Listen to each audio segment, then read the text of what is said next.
दर्शकों, आज हम भाईंदर पश्चिम के फ्लाईओवर के पास मौजूद हैं और मेरे पीछे देख रहे हैं, यहाँ पे अभी थोड़ी देर में उप मुख्यमंत्री और होम मिनिस्टर देवेंद्र फडणवीस का आगमन होगा और यहाँ पर पशु पक्षियों के लिए बनाए गए जीव दया का अस्पताल का मुहूर्त है और उसके ठीक आगे एक सेंट्रलाइज्ड सीसीटीवी कंट्रोल रूम बनाया गया है, जिससे पूरे मीरा भाईंदर को संचालित किया जाएगा और बैठे बैठे यहीं से मॉनिटरिंग होगी। आइए चलते हैं, दिखाते हैं आपको अंदर का नजारा। दर्शकों, थोड़ी देर पहले यहाँ पर इस सीसीटीवी कैमरे कंट्रोल रूम का डीसीएम साहब देवेंद्र फडणवीस के हाथों उद्घाटन हुआ है। आप मेरे पीछे देख रहे हैं, जो स्क्रीन में देख रहे हैं, ये सारे के सारे कैमरे शहर को कंट्रोल कर रहे हैं। शहर पे इन कैमरों की वजह से नजर रखी जाएंगी और इसका जो सारा कंट्रोल है ये सारे यहाँ से कंट्रोल किए जाएंगे। और उसके पीछे वो सर्वर रूम है, बनाया गया है, बहुत ही आलीशान आधुनिक सीसीटीवी कंट्रोल सेंट्रलाइज बनाया गया है। 30 करोड़ से ज्यादा की लागत लगी है और 800 कैमरे फिलहाल इंस्टॉल किए गए हैं और इतने ही कैमरे शहर को जरूरत है और इसके लिए अभी हाल फिलहाल में देवेंद्र फडणवीस से उसकी गुहार लगाई गई है कि हमें और निधि की जरूरत है और निधि दी जाए ताकि पूरा शहर जो है सीसीटीवी कंट्रोल के निगरानी में रहे और कभी कोई क्राइम हो तो तुरंत उसका पता चले। बहुत नेक सोच महानगर पालिका मनपा आयुक्त और मीरा भाईंदर वसई विरार पुलिस आयुक्तालय के आयुक्त मधुकर पांडे और जो इसके पहले पूर्व आयुक्त थे दाते जी, जिनकी संकल्पना थी कि एक कैमरा शहर के नाम और कहीं न कहीं वो पूरी नजर होती आ रही है, जिस तरीके से स्क्रीन में दिखाई दे रहा है। हमारे बीच सिस्टम एनालिस्ट की हेड मनस्वी जी हैं, उनसे जानते हैं क्योंकि इस कंट्रोल रूम बनाने में उनकी बहुत ही महत्वपूर्ण भूमिका रही है और ये जो कंट्रोल रूम बनाया गया है इसमें 6 करोड़ की लागत आई है, टोटल 36 करोड़ खर्च हुआ है। आइए इनसे जानते हैं। फिलहाल जो हमने मीरा भाईंदर में सीसीटीवी कैमरा कार्यान्वित की है, उनका व्यूइंग जो है हमने नज़दीकी पुलिस स्टेशन में दिया हुआ है। हमारा कंसेप्ट ये था कि एक जगह से सबका व्यूइंग मिले ताकि पुलिस विभाग को और महानगर पालिका को भी सहायता हो सके।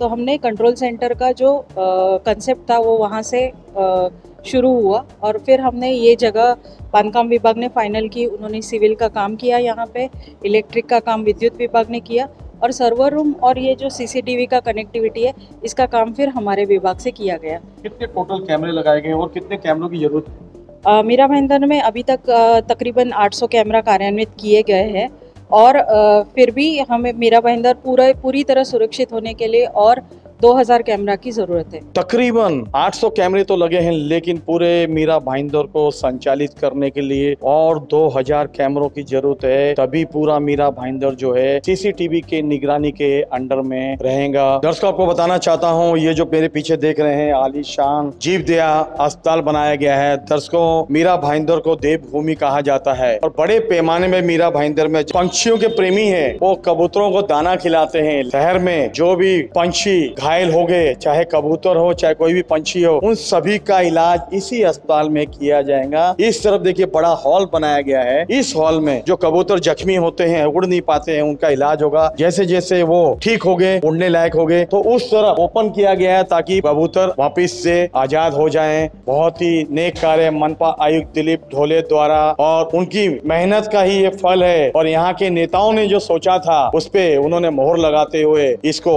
शुरू कर दिया। आज उसका उद्घाटन देवेंद्र फडणवीस के हाथों किया गया है। बड़ी प्रमुखता से हमने इसी जगह पे खड़े रहकर खबर चलाई थी जिस वक्त नरेंद्र मेहता के हाथों यहाँ पे भूमि पूजन का नारियल तोड़ा गया था और आज ये अस्पताल खड़ा हो गया है। मीरा भाईंदर जो जीव दया प्रेमी है उनके लिए बड़ी ही खुशखबरी की बात है। अब इसके बाद जो डीसीएम है देवेंद्र फडणवीस जी है, वो ग्रंथालय का मुहूर्त करेंगे जो गोल्डन एज में बनाई जा रही है, जिसमें पूर्व विधायक नरेंद्र मेहता की निधि लगी हुई है और नरेंद्र मेहता के कार्यकाल में उसकी संकल्पना की गई थी, ऐसा नरेंद्र मेहता का कहना है। उन्होंने पत्रकारों के सामने कहा है। उसके बाद स्वर्गीय लता मंगेशकर नाट्यगृह में देवेंद्र फडणवीस का आगमन होगा और वहीं पे आयोजनों को संचालित किया जाएगा। ये भी बहुत महत्वपूर्ण है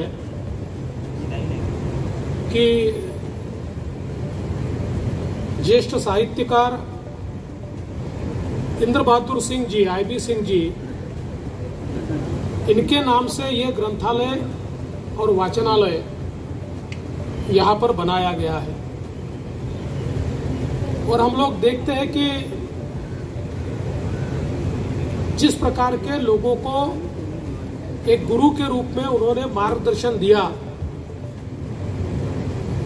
आज साहित्य हो, पत्रकारिता हो, ऐसे सभी क्षेत्रों में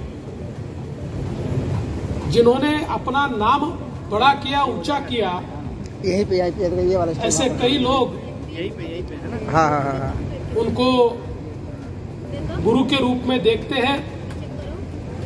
और उनमें से एक हमारे प्रकाश दुबे जी भी है कि जो आईबी सिंह जी के एक शिष्य के रूप में आज यहां पर उपस्थित है। नामों की लिस्ट जो है वो तो बहुत बड़ी है,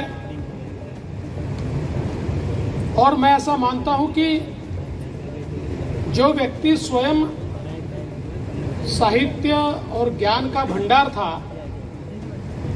जो अपने आप में स्वयं ही किसी ग्रंथालय से कम नहीं थे, किसी वाचनालय से कम नहीं थे, क्योंकि वाचनालय ग्रंथालय में तो ज्ञान होता है, पुस्तकें होती है, लेकिन उन सबका निचोड़ ये आईबी सिंह जी के पास था। इसलिए ऐसे व्यक्ति का स्मारक क्या हो सकता है। तो अमरजीत जी, मैं आपका बहुत बहुत अभिनंदन करना चाहूंगा कि बहुत ही उचित स्मारक उनका यहाँ पर तैयार हुआ है। और हमारी महानगर पालिका, तत्कालीन महापौर, हमारे आमदार और सारे लोग जिन्होंने इसके लिए प्रयास किया, इन सभी का मैं बहुत बहुत अभिनंदन करना चाहता हूं। आज अतिशय आनंदाची गोष्ट आहे की अनेक चांगल्या कामांचं उद्घाटन आणि भूमिपूजन या ठिकाणी आपण केलं। विशेषतः महावीर भवन, खरं म्हणजे आमचं जे मीरा भाईंदर शहर आहे या ठिकाणी सातत्याने आमच्या सर्व जैन आचार्यांचं, मुनिजनांचं वास्तव्य होत असतं आणि एक मोठं विचारपीठ आमच्या या मीरा भाईंदर शहरामध्ये विशेषतः जैन आचार्यांच्या माध्यमातून आपल्याला पाहायला मिळतं। आणि म्हणून अशा सगळ्या लोकांची सोय होईल या दृष्टीनं अतिशय सुंदर असे महावीर भवन या ठिकाणी आज त्याचं आपण भूमिपूजन केलं आहे। त्यासोबत आपण एका कॅन्सर हॉस्पिटलचं देखील भूमिपूजन या ठिकाणी केलेलं आहे।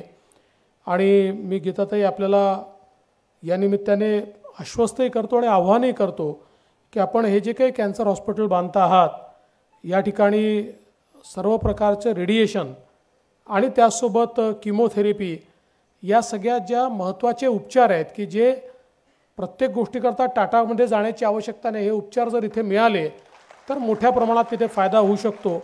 याकरता आपण जरूर पुढाकार घ्या आणि त्याला जो काही निधी लागेल तो राज्य सरकारच्या वतीनं आम्ही आपल्याला उपलब्ध करून देऊ।